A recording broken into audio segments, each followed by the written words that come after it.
শুভ সকাল বন্ধুরা। এখন সকাল 10:30 বাজে। তো আশা করি সবাই ভালোই আছেন, ভালোই থাকুন। ভোলানাথের কৃপায় সবাই ভালোই থাকবেন। তো আমার আজকে একটা নতুন রেসিপি নিয়ে চলে এসেছি। আজকে শনিবার, তো আজকে শনিবার আমি নিরামিষই খাই। তো নিরামিষ রান্না কি রান্না করছি আমি দেখাচ্ছি। এবার বন্ধুরা আপনারা দেখুন কি রান্না করব। এই যে দেখুন, এইটা নিয়ে এসেছিল আমুলের পনির। তো নিয়ে এসেছিল, কিন্তু আমি তাকে রান্না করিনি, ফ্রিজে রেখে দিয়েছিলাম এবং সময় না পেলে এগুলোকে রান্না করতে পারি না। তো আজকে বললাম শনিবার, তো রান্না করি। তো তাকে এইভাবে আমি কেটে নিয়েছি এবং দেখুন আমি কড়াইশুঁটি আর আলুটাকে কিভাবে সেদ্ধ করে নিচ্ছি। কড়াইশুঁটি আর আলুটাকে সেদ্ধ করে নিচ্ছি একটু নুন দিয়ে।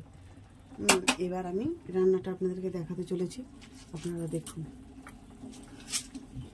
এই যে এবার রাইস অয়েল আমি ব্যবহার করছি,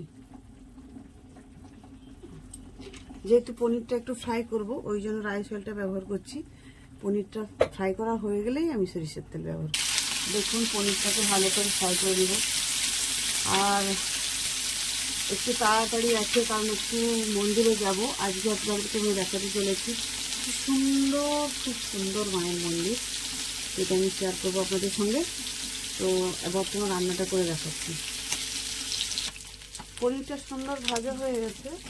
এটা আমুলের পনির তো একটু সফট হয়, তো একটু হালকা হালকা করে আস্তে আস্তে করে নিয়ে নিতে হবে।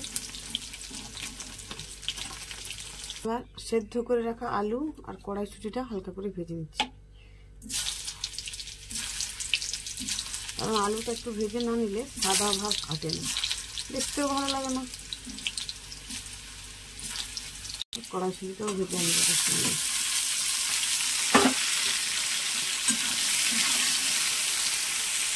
হালকা ফ্রাই হয়ে যাচ্ছে, এবার আমি এসে ঢেলে নিচ্ছি।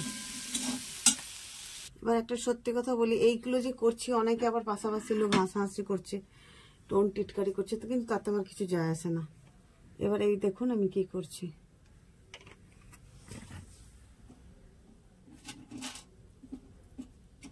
কয়েকটা গোটা লং, যাকে লবঙ্গ বলা হয়, তাকে দিয়ে দিলাম ফোড়ন হিসাবে। তেজপাতা দিলাম, টমেটোটা কুচি দিয়ে দিলাম।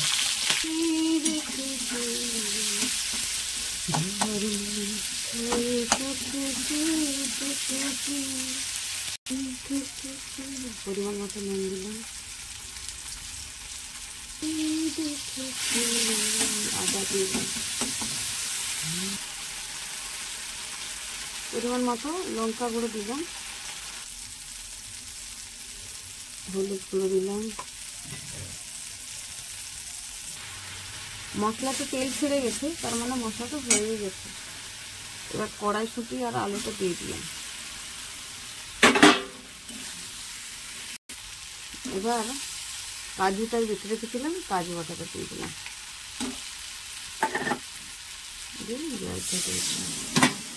পনিরটা এবার দিয়ে দিলাম।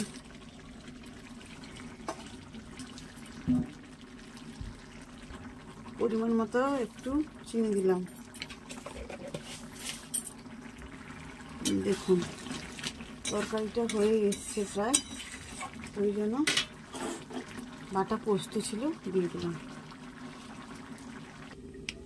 লাস্ট মুহূর্তে এই যে আমুলের পাউডার দুধ নিয়ে এসেছি, এইটাকে কি করছি দেখুন। এই যে আমুলের দুধটাকে ভালো করে ফুটিয়েছি, এই যে ঢাকা খুললাম, দিয়ে দিলাম।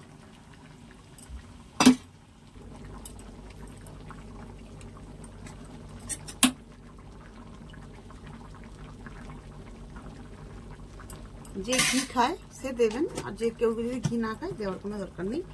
তো রান্না হয়ে গেছে কমপ্লিট।